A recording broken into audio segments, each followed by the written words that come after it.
Amanda Knox has finally been acquitted of the 2007 murder of Meredith Kercher, her then roommate.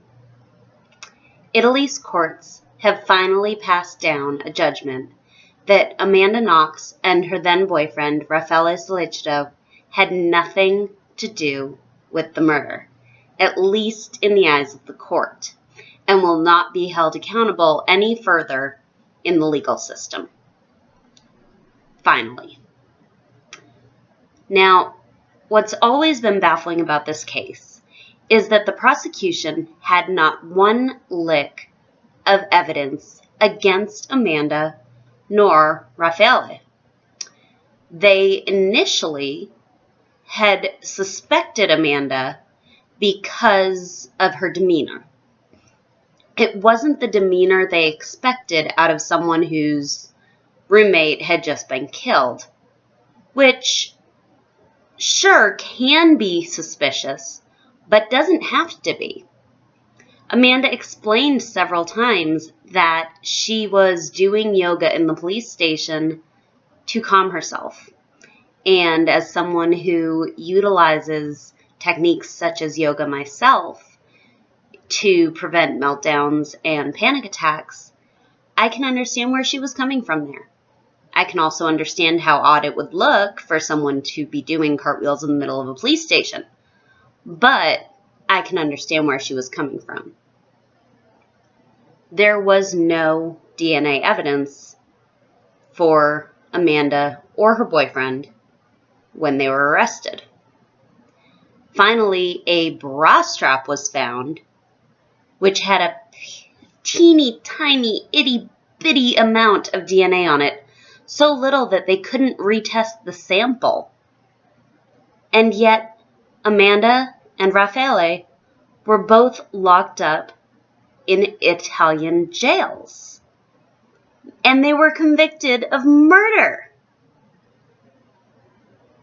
It absolutely blows my mind. It is the true horror story for an international student.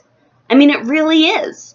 For someone to go to another country thinking that they're going to broaden their horizons and learn and discover and change and grow, and to be locked up for the murder of their roommate with no evidence against them, but no ability to free themselves, is ridiculous.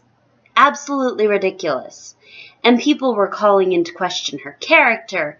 People were bringing up her young nickname of Foxy Knoxy from a, I believe, soccer team.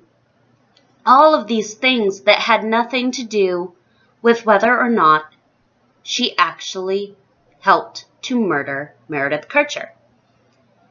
And worse, the murderer, Rudy Godot, was in jail the whole time. And his DNA was at the scene. It just blows my mind. It absolutely blows my mind. And even after Amanda was released from the Italian jail and brought back to America, she was indicted again. And they were again having a trial. She did not go back to Italy this time, but they were again having a trial. It's unfathomable to me. It really, really is.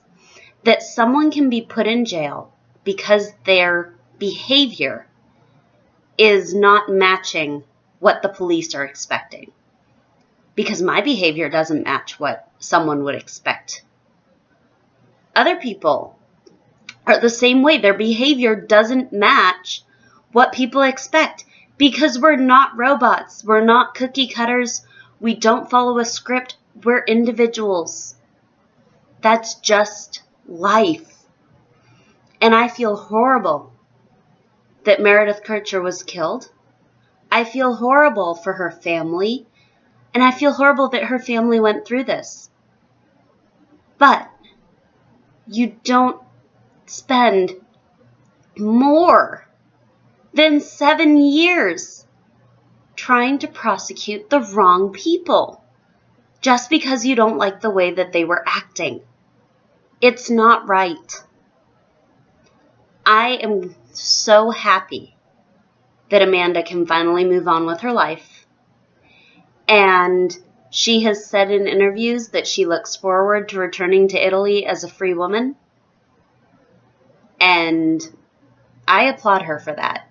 Because myself, I would be afraid to ever set foot outside my hometown again. If I was her. I really would. It's a terrifying experience that she underwent. Like I said, I would compare it to a horror story. So, good on the Italian justice system for finally doing right. And congratulations, Amanda, on your freedom. And Meredith and all of the Kercher family, we just hope that you find peace.